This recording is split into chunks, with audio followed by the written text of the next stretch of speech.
आप सभी ने रानी पद्मावती के बारे तो कई कहानियां सुनी होगी, मगर उसका असली सच शायद ही कोई जानता है। आइए आपको बताते हैं रानी पद्मावती और अलाउद्दीन खिलजी की सच्ची कहानी।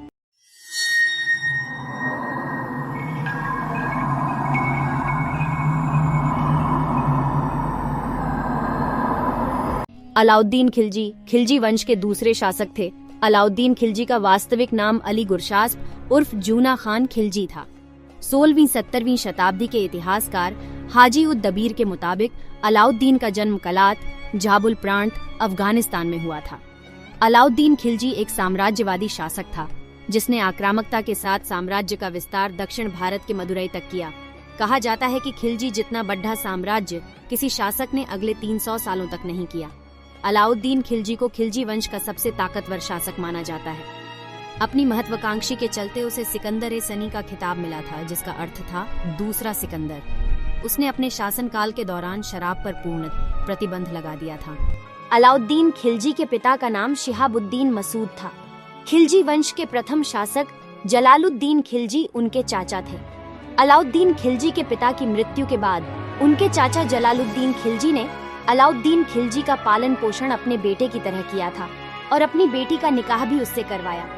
लेकिन वह जलालुद्दीन की बेटी से शादी करके खुश नहीं थे, क्योंकि जलालुद्दीन के सुल्तान बनने के बाद उनकी पत्नी एक राजकुमारी बन गई थी और उनके बर्ताव में अचानक से अभिमान आ गया था। वर्ष 1291 में कारा के राज्यपाल मलिक छज्जू ने सुल्तान के राज्य में विद्रोह कर दिया था। इस समस्या को अलाउद्दीन ने बहुत अच्छे से संभाला, जिसके बाद उन्हें कारा का मुक्ति राज्यपाल बना दिया गया। मलिक छज्जू ने जलालुद्दीन को एक अप्रभावी शासक माना और दिल्ली के सिंहासन को हड़पने के लिए अलाउद्दीन को उकसाया। जलालुद्दीन के साथ विश्वासघात करना आसान काम नहीं था, क्योंकि इसके लिए उन्हें एक बड़ी सेना और हथियारों के लिए पैसे की आवश्यकता थी। इस योजना में लगने वाले धन की कमी को पूरा करने के लिए अलाउद्दीन ने आसपास के हिंदू साम्राज्यों में लूटपाट शुरू कर दी।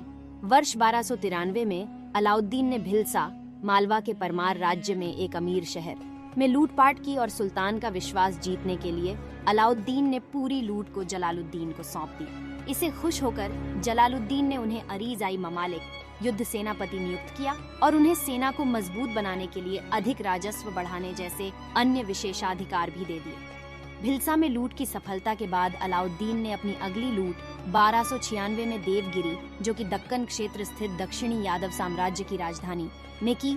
वहां से उन्होंने रत्नों, कीमती धातुओं, रेशम उत्पादों, घोड़ों, हाथियों और दासों सहित भारी मात्रा में धन की लूटपाट की। इस बार भी जलालुद्दीन लूट का सारा सामान अलाउद्दीन द्वारा सौंपे जाने की उम्मीद कर रहे थे।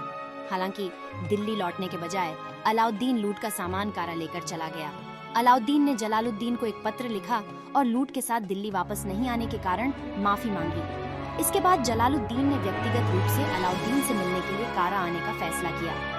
जब वह कारा के रास्ते पर थे, तब उन्होंने जलालुद्दीन करीब 1000 सैनिकों की एक छोटी सी टुकड़ी के साथ गंगा नदी पार करने का फैसला किया। 20 जुलाई 1296 को जब जलालुद्दीन ने गंगा नदी के किनारे अलाउद्दीन से मुलाकात की, तब अलाउद्दीन ने जलालुद्दीन को गले लगाते समय उनकी पीठ पर चाकू से वार कर दिया और उनकी मृत्यु के बाद खुद को दिल्ली का नया सुल्तान घोषित कर दिया।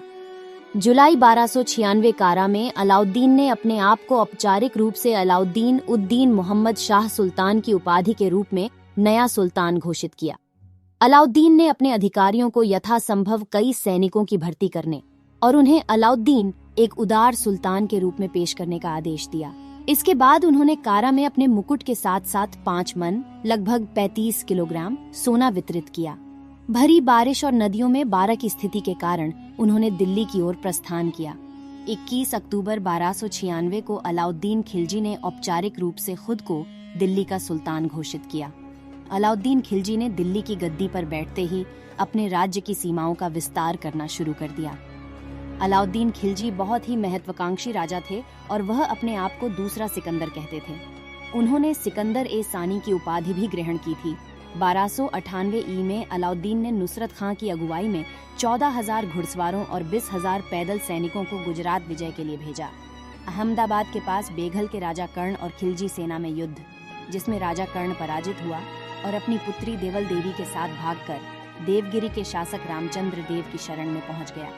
राजा कर्ण की पत्नी कमला देवी को अलाउद्दीन खिलजी के पास भेज दिया गया। अलाउद्दीन खिलजी ने कमला देवी का जबरन धर्म परिवर्तन करवाया और उससे निकाह कर उसे शाही हरम में भेज दिया। गुजरात के विजय अभियान के समय नुसरत खान ने भयंकर कत्लेआम मचाया था तथा कई बौद्ध मंदिरों को तोड़ दिया था। इनमें से गुजरात का सोमनाथ मंदिर सबसे प्रमुख है। जैसलमेर के शासक द्वारा अलाउद्दीन खिलजी की सेना के कुछ घोड़े छीन लेने के कारण सुल्तान खिलजी ने जैसलमेर के शासक दूधा एवं उसके सहयोगी तिलक सिंह को 1299 ईस्वी में पराजित किया और जैसलमेर पर फतेह प्राप्त की। अलाउद्दीन खिलजी के दिल में राजपूत राजवंशों के प्रति असमर्थता और ईर्ष्या थी और उन्होंने चित्तौड़ राज्य की रानी पद्मावती के सुनकर खूबसूरती के बारे में सुना। उनकी इस खूबसूरती की चर्चा करते समय उनका मन मोहक चिंतन में खो गया। अलाउद्दीन ने अपने विश्वासी और तांत्रिक रघव चेतन को बुलवाया, जिन्होंने मायावी कलाओं की जानकारी रखते थे। उन्होंने अलाउद्दीन के लिए एक आकर्षक प्रतिमा बनाई, जिसमें रानी पद्मावती की खूबसूरती का चित्रण किया गया था। इस प्रतिमा के माध्यम से रघव चेतन ने अलाउद्दीन को पद्मावती के सौंदर्य का परिचय दिलाया और उसकी दिलचस्पी को और भी बढ़ा दिया। अलाउद्दीन खिलजी ने अब इस खूबसूरत रानी को अपनी जीतने की ख्वाहिश में जलने लगा। रानी पद्मावती की सुंदरता के बारे में व्यक्त करने के लिए शब्दों में यह कहना काफी कठिन है, परंतु उनकी खूबसूरती ने लोगों के दिलों में एक अद्वितीय चिंतन छोड़ दिया था। पद्मावती की आंखों में वो खास चमक थी जो स्वर्गीय तारों को भी हकीकत में अचंभित कर देती थी। उनके चेहरे पर स्वर्गीय सौंदर्य और आत्मा की शांति का प्रतीक था। उनके चेहरे की मुस्कान ने दिलों को छू लिया करती थी और उनकी हंसी में सुख शांति की छाया बसी रहती थी। उनके आकर्षक बाल जैसे कि स्वर्गीय पुष्पों की तरह चमकते थे, जो हर किसी को मोहित कर लेते थे। उनके वाक्यों में सुरीला स्पर्श था, जो अपनी अनूठी ध्वनि में मन को मोह लेता था। पद्मावती की वस्त्राभूषणों में भी एक अलौकिक सुंदरता थी, जो उन्हें दिव्य दिखाती थी। उनके प्रत्येक आवरण में उनके सौंदर्य की छाया थी, जो उन्हें राजसी और दिव्य बनाती थी। पद्मावती की सुंदरता को शब्दों में पिरोकर व्यक्त करना मुश्किल है, क्योंकि उनकी खूबसूरती थी जो केवल आंखों से देखी जा सकती थी, बल्कि उसकी रूप रंगी दुनिया के सभी तारों को भी अद्वितीय बना देती थी। चित्तौड़ किले पर किया गया आक्रमण अलाउद्दीन खिलजी के शासन काल में किए गए आक्रमणों में सबसे सुर्खियों में रहा। चूंकि चित्तौड़ का किला सामरिक दृष्टि से बेहद सुरक्षित स्थान पर बना हुआ था, इसलिए अलाउद्दीन ने चित्तौड़ पर आक्रमण किया और महाराजा रतन सिंह को हराया।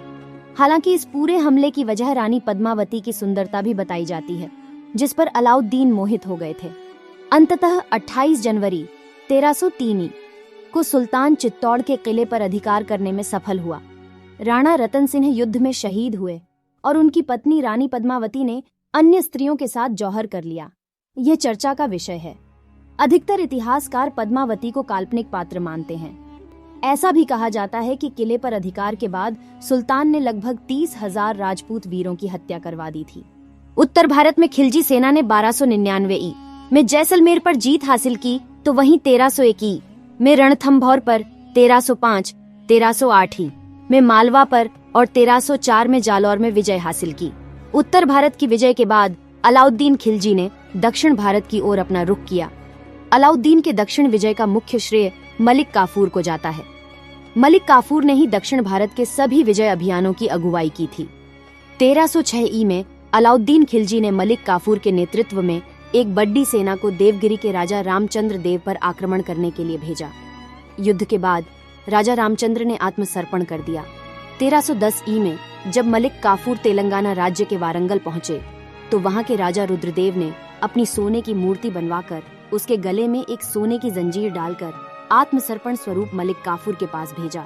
साथ ही 100 हाथी, 700 घोड़े, अपार धनराशि और वार्षिक कर देने के वायदे के साथ अलाउद्दीन खिलजी की अधीनता स्वीकार कर ली। वारंगल के बाद 1311 ईस्वी में मलिक काफूर ने कर्नाटक के होयसल के शासक वीर बल्लाल तृतीय को आत्मसर्पण करने पर मजबूर किया। मलिक काफूर ने दक्षिण भारत के बड़े हिस्से को जीता लिया और कत्लेआम अथवा लूटपाट की। उसने भारत के कई प्रसिद्ध मंदिरों, रामेश्वरम को भी तुड़वा दिया। अलाउद्दीन ने मंगोल को जालंधर 1298, किली 1299, अमरोहा 1305 और रवि 1306 की एल्डेडायो में हराया। जब मंगोल सैनिकों में से कुछ एक ने विद्रोह किया, तो अलाउद्दीन के प्रशासन ने विद्रोहियों को क्रूर दंड दिया। उनके परिवारों और उनके बच्चों की हत्या उनकी माताओं के सामने कर दी गई। अगस्त 1303 के आसपास मंगोलों ने दिल्ली पर एक बार फिर आक्रमण किया, परंतु पर्याप्त तैयारी की कमी के कारण अलाउद्दीन को निर्माणाधीन सीरी किले में शरण लेनी पड़ी रही। वर्ष 1303 में हुए मंगोल आक्रमण ने अलाउद्दीन को अपने प्रशासन में कुछ सख्त कदम उठने को मजबूर कर दिया। ताकि ऐसे हमले दोबारा न हो, उन्होंने भारत के मंगोल मार्गों पर सैन्य उपस्थिति बढ़ा दी और किले की सुरक्षा को मजबूत कर दिया। सेना को मजबूत बनाए रखने के लिए और पर्याप्त राजस्व प्रवाह सुनिश्चित करने के लिए उन्होंने आर्थिक सुधारों की एक श्रृंखला कार्यान्वित की। दिसंबर 1305 में मंगोलों ने फिर से भारत पर हमला किया। मलिक नायक के नेतृत्व में अलाउद्दीन के मजबूत घुड़सवारों ने अमरोहा की लड़ाई में भी मंगोलों को हराया। अलाउद्दीन के दरबार में अमीर खुसरो तथा हसन निजामी जैसे उच्च कोटि के विद्वानों को संरक्षण प्राप्त था। स्थापत्य कला के क्षेत्र में अलाउद्दीन खिलजी ने वृत्ताकार अलई दरवाजा और कुश के शिकार का निर्माण करवाया। उसके द्वारा बनाया गया अलई दरवाजा प्रारंभिक तुर्की कला का एक श्रेष्ठ नमूना माना जाता है। 16वीं शताब्दी के इतिहासकार फिरिश्ता के मुताबिक 8000 से ज्यादा मंगोलों के सिरों, मुंडियों का इस्तेमाल अलाउद्दीन द्वारा सीरी किले की स्थापना के लिए किया गया। कुछ इतिहासकारों ने उनको उभयलिंगी बताया है। उनके अनुसार अलाउद्दीन मलिक काफूर के प्रति बहुत आकर्षित थे, जिसे उन्होंने एक दास के रूप में खरीदा और बाद में उसे मलिक काफूर अपने सबसे वफादार अधिकारी के रूप में पदोन्नत किया। हालांकि इसका कोई ठोस सबूत नहीं है। अपने शासन के आखिरी 4-5 वर्षों में अलाउद्दीन खिलजी की सोचने समझने की शक्ति कमजोर हो गई थी। इन वर्षों के दौरान शासन की पूरी कमान मलिक काफूर के हाथों में आ गई थी। कहा जाता है कि मलिक काफूर ने ही अलाउद्दीन खिलजी की हत्या करवाई थी। हालांकि इस बात की पुष्टि इस तथ्य से भी हो जाती है कि मलिक काफूर ने खिलजी के मरने के बाद उनके 2 बेटों को अंधा करवा दिया तथा खिलजी के 3 वर्ष के पुत्र शहाबुद्दीन को गद्दी पर बैठाकर खुद शासन करने लगा। ये थी पद्मावती और अलाउद्दीन खिलजी की पूरी कहानी। आपको खिलजी के बारे में क्या लगता है? कमेंट करके जरूर बताएं और हमारे चैनल को भी जरूर सब्सक्राइब कर ले ताकि ऐसे घटनाओं का सच आप जान सके।